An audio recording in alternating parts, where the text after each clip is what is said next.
Olá, bem-vindo ao Mais 365, onde lemos a Bíblia inteira um dia de cada vez. É um caminho diário e grande onde temos vindo a perceber que a Bíblia tem tudo a ver connosco. Ao longo de 365 dias, vamos do Gênesis ao Apocalipse, usando a tradução da Difusora Bíblica e descobrindo como a história da salvação ilumina a nossa própria história ainda hoje. Eu sou o Francisco e este podcast é uma proposta das equipas de jovens de Nossa Senhora. Hoje é o dia 41, estamos no período do Egito e Êxodo e vamos ouvir Êxodo 23, Levítico 16 e Salmo 77.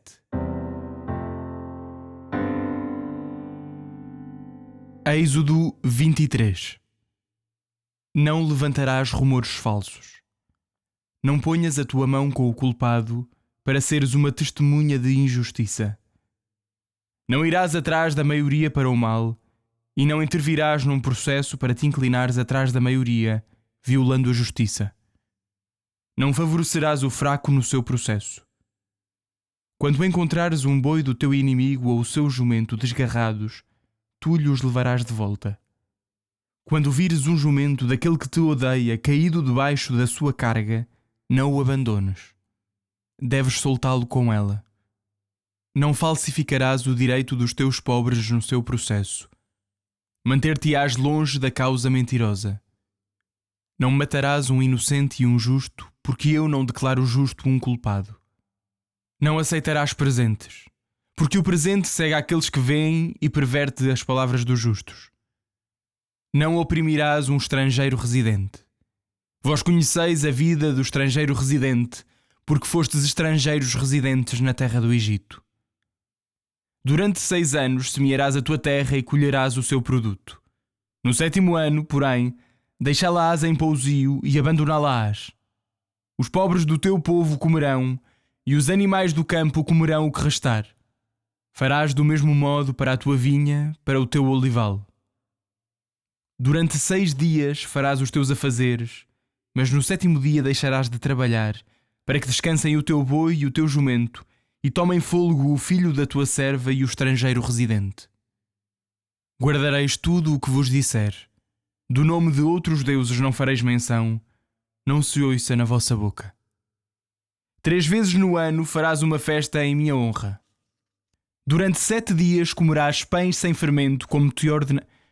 Durante 7 dias comerás pães sem fermento, como te ordenei, no tempo fixado do mês de Abib, porque foi nele que saíste do Egito. E ninguém se apresente diante de mim de mãos vazias. Guardarás também a festa da ceifa, das primícias do teu trabalho, daquilo que semeaste no campo, e a festa da colheita, à saída do ano, quando recolheres os teus frutos do campo. 3 vezes no ano, todos os teus varões se apresentarão diante do Senhor Deus. Não oferecerás o sangue do meu sacrifício com pão fermentado, e a gordura da minha festa não passará a noite até de manhã. Trarás à casa do Senhor teu Deus os primeiros frutos das primícias do teu solo. Não ferverás um cabrito no leite da sua mãe.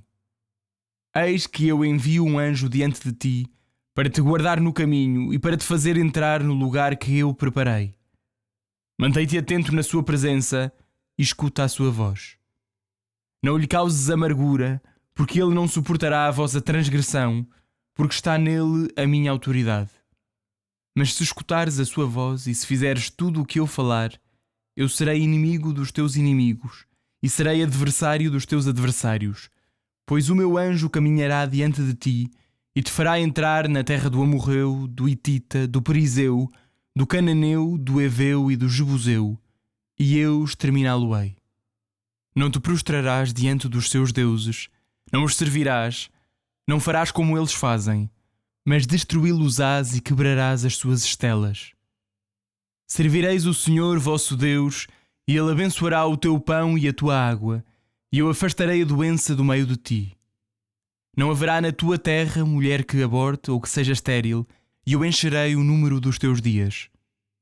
Enviarei diante de ti o meu pavor e provocarei a confusão em todos os povos em cuja terra entrares, e todos os teus inimigos fugirão de ti. Enviarei diante de ti vespas, para que expulsem da tua frente o Eveu, o Cananeu e o Hitita. Não os expulsarei da tua frente num ano só, para que a terra não fique deserta, e se multipliquem contra ti os animais do campo. Vou expulsá-los da tua frente pouco a pouco, até que tenhas crescido e possas herdar a terra. Fixarei os teus confins desde o mar dos juncos até ao mar dos filisteus, e do deserto até ao rio, pois colocarei nas tuas mãos os habitantes da terra, e tu os expulsarás da tua frente. Não farás aliança com eles nem com os teus deuses. Eles não habitarão na tua terra, para que não te façam pecar contra mim. Porque tu servirias os seus deuses, e isso seria para ti uma armadilha.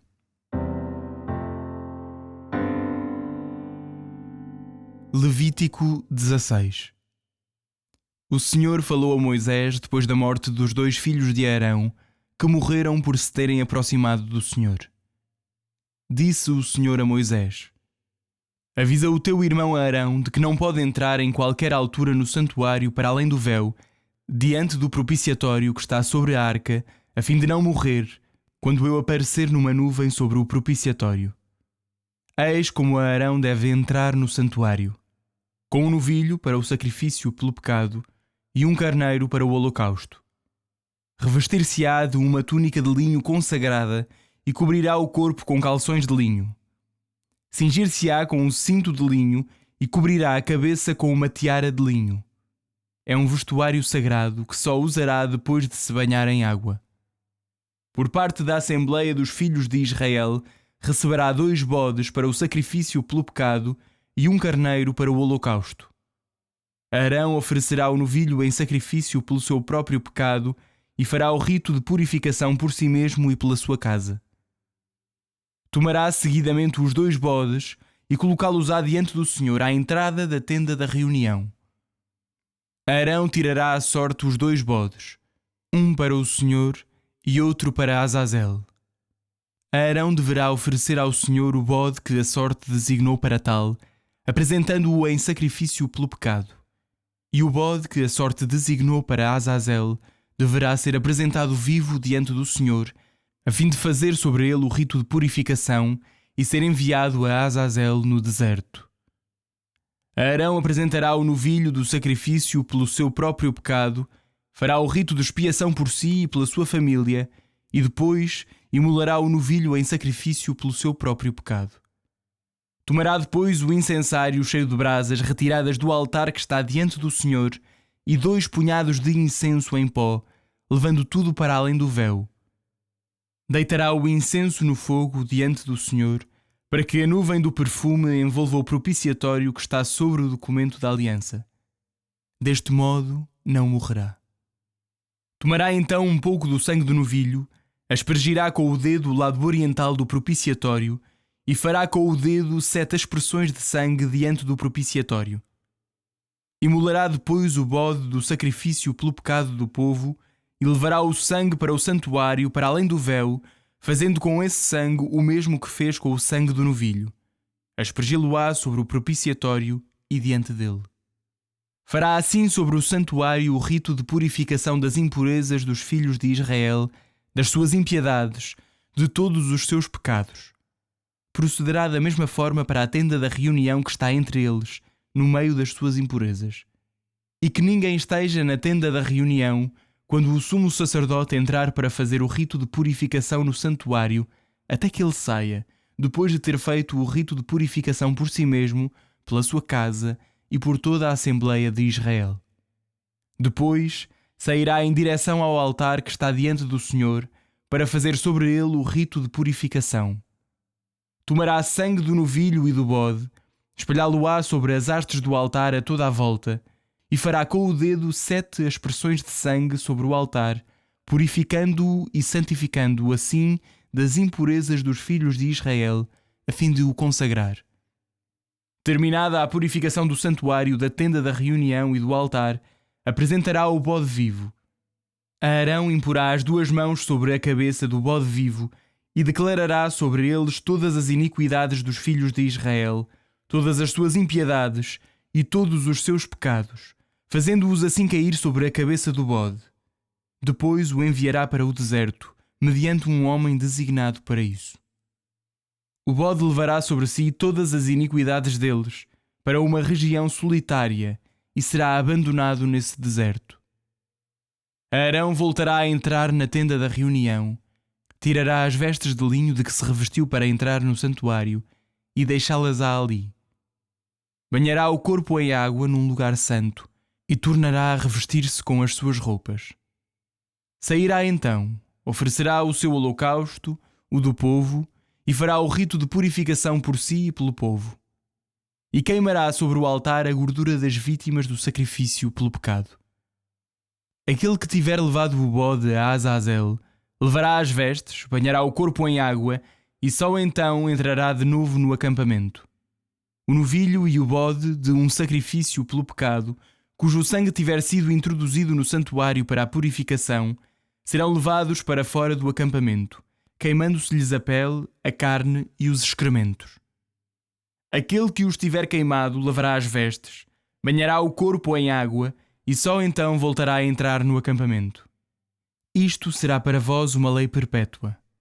No 10º dia do 7º mês jejuareis e não fareis trabalho algum, tanto os que são naturais da terra como os estrangeiros que residem no meio de vós. Porque nesse dia far-se-á por vós o rito de purificação para serdes purificados. Ficareis purificados de todos os vossos pecados diante do Senhor. Este será para vós um sábado solene, durante o qual jejuareis. É uma lei perpétua. O rito de purificação será feito pelo sacerdote, pelo que tiver sido ungido e investido para exercer o sacerdócio em lugar de seu pai. Revestirá as vestes de linho, o vestuário sagrado. E fará o rito de purificação pelo santuário consagrado, pela tenda da reunião e pelo altar, pelos sacerdotes e por todo o povo da Assembleia. Que isto seja para vós uma lei perpétua, a fim de purificar, uma vez por ano, todos os pecados dos filhos de Israel. E cumpriu-se tudo quanto o Senhor tinha ordenado a Moisés.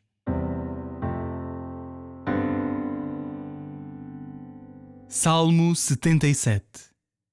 Ao diretor do coro, para Jedutune, Salmo de Asaf. Suba até Deus a minha voz e clame. Suba até Deus a minha voz, Ele há de ouvir-me. No dia da angústia procuro o Senhor. À noite sem descanso ergo as mãos em oração, mas a minha alma não encontra conforto. Quando penso em Deus, suspiro. Quando medito, sinto o meu espírito desfalecer. Não deixei que as minhas pálpebras se fechassem. Fiquei perturbado sem nada dizer. Recordo-me dos dias passados, lembro-me dos tempos antigos. Passo a noite a refletir em meu coração e o meu espírito medita e procura. Porventura irá o Senhor abandonar-nos para sempre? Não voltará mais a ser-nos favorável? Acaso se esgotou por completo o seu amor e revogou a sua promessa às gerações? Ter-se-á Deus esquecido da sua compaixão ou terá fechado com ira o seu coração? E eu respondo: o que mais me faz sofrer é que a mão do Altíssimo nos trate de modo diferente. Tenho na memória os teus feitos, Senhor, lembro-me das tuas maravilhas de outrora. Penso em todas as tuas obras, medito nos teus prodígios. Ó Deus, os teus caminhos são santos. Que Deus haverá tão grande como tu? Tu és o Deus que realiza maravilhas, manifestaste entre as nações o teu poder. Com a força do teu braço resgataste o teu povo, os descendentes de Jacó e de José. Viram-te as águas, ó Deus, viram-te as águas e tremeram, e até os abismos se agitaram. As nuvens transformaram-se em chuva, os trovões fizeram ouvir a sua voz, e as tuas setas surgiram de todos os lados. O ruído do teu trovão ecoou nos ares, e os relâmpagos iluminaram o mundo. A terra agitou-se e tremeu. O mar foi para ti um caminho. Caminhaste por entre as águas caudalosas, e ninguém descobriu as tuas pegadas. Conduziste o teu povo como um rebanho, pela mão de Moisés e de Arão.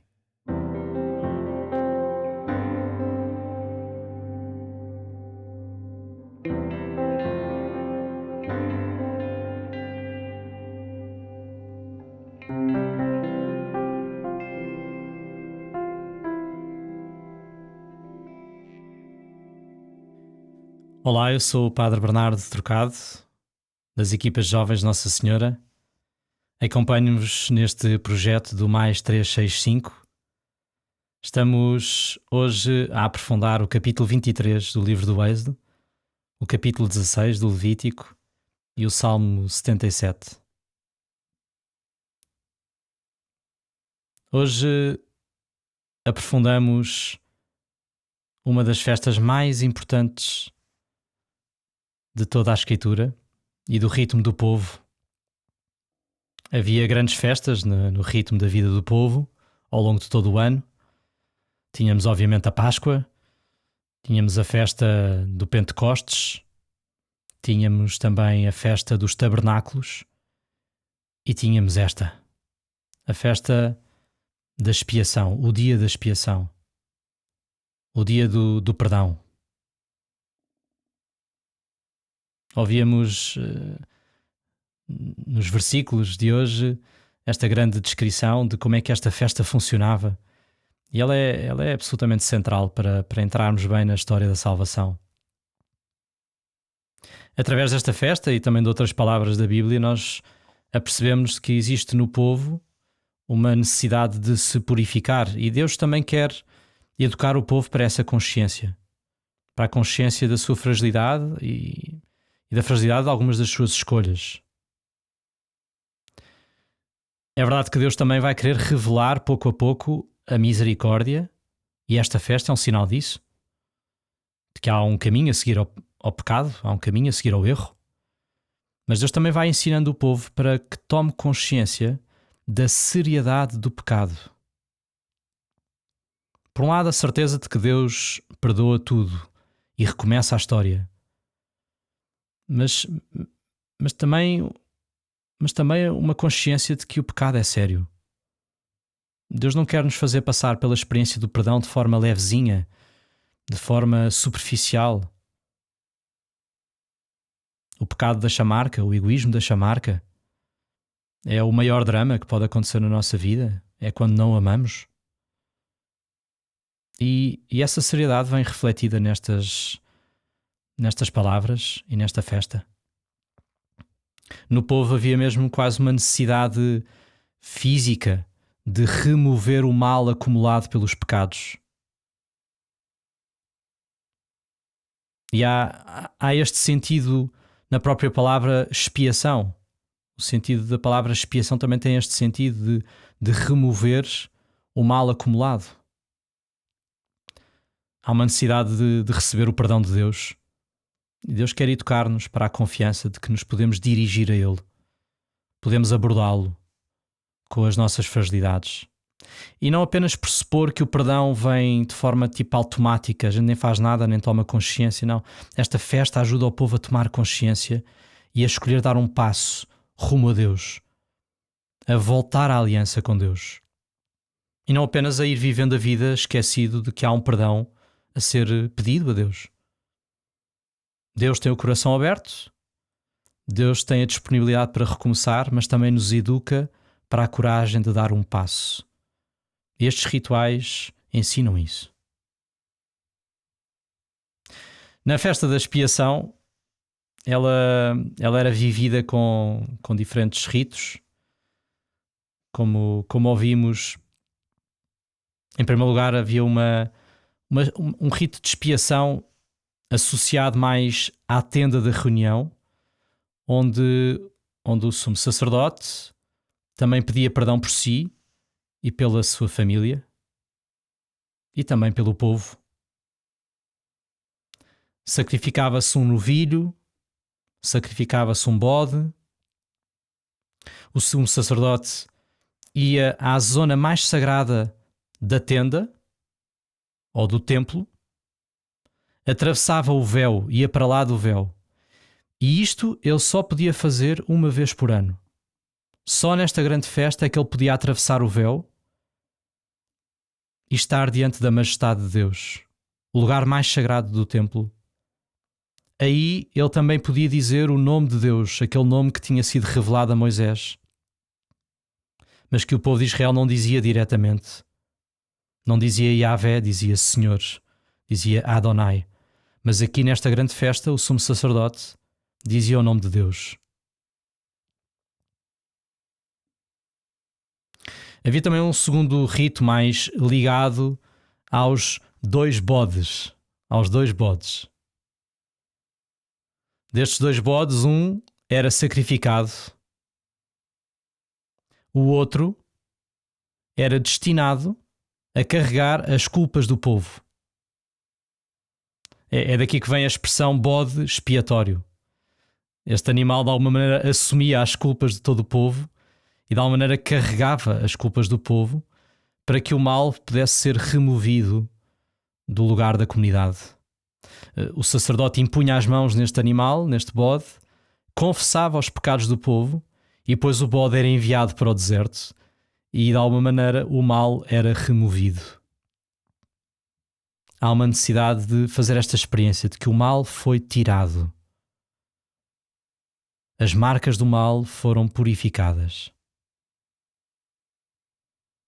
Claro que todos estes rituais que nós não estamos bem habituados, não vemos propriamente isto a acontecer até nos rituais da liturgia da igreja, mas estes rituais anunciam já um mistério que se realizará na pessoa de Jesus.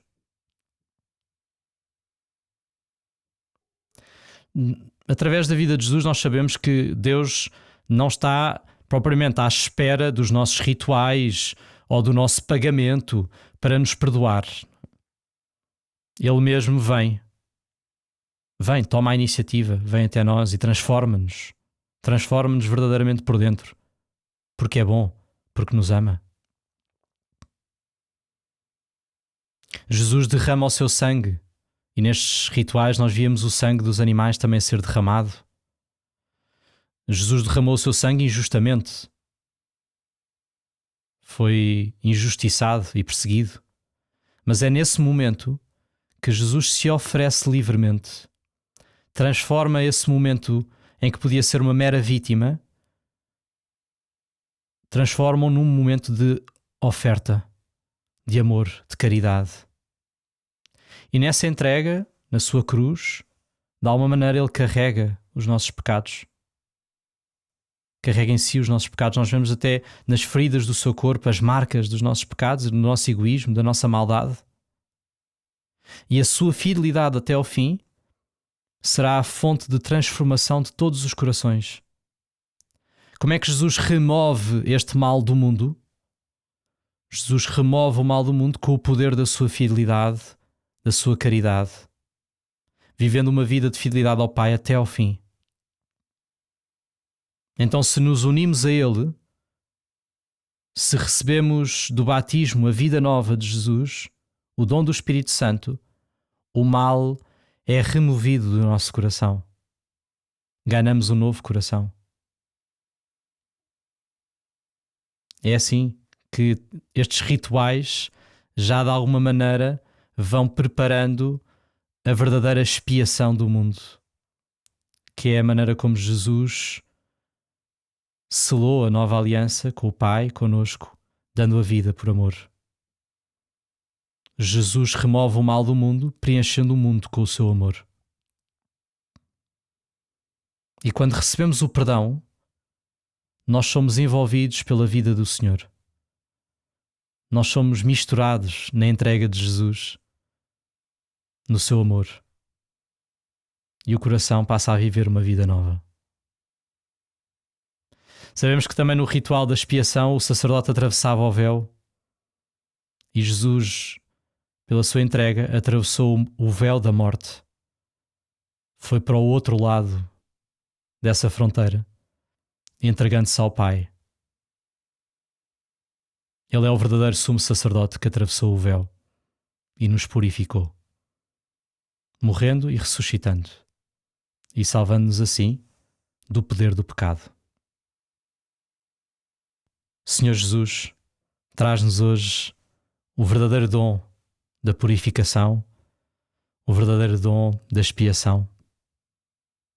Dá-nos a consciência da nossa fragilidade, não para entrarmos em desespero, não para cairmos no desânimo, mas para abrirmos o coração à Tua graça, à Tua Páscoa, à Tua oferta na cruz.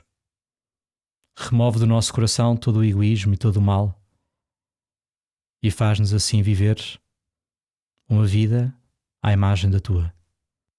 Amém.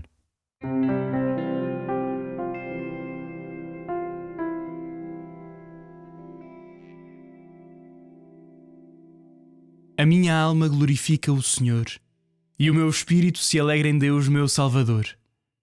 Porque pôs os olhos na humildade da sua serva, de hoje em diante me chamarão bem-aventurada todas as gerações. O Todo-Poderoso fez em mim maravilhas, santo é o seu nome. A sua misericórdia se estende de geração em geração sobre aqueles que o temem. Manifestou o poder do seu braço e dispersou os soberbos. Derrubou os poderosos de seus tronos e exaltou os humildes. Aos famintos encheu de bens e aos ricos despediu de mãos vazias. Acolheu a Israel seu servo, lembrado da sua misericórdia, como tinha prometido a nossos pais, a Abraão e à sua descendência para sempre. Glória ao Pai, ao Filho e ao Espírito Santo, como era no princípio, agora e sempre. Amém.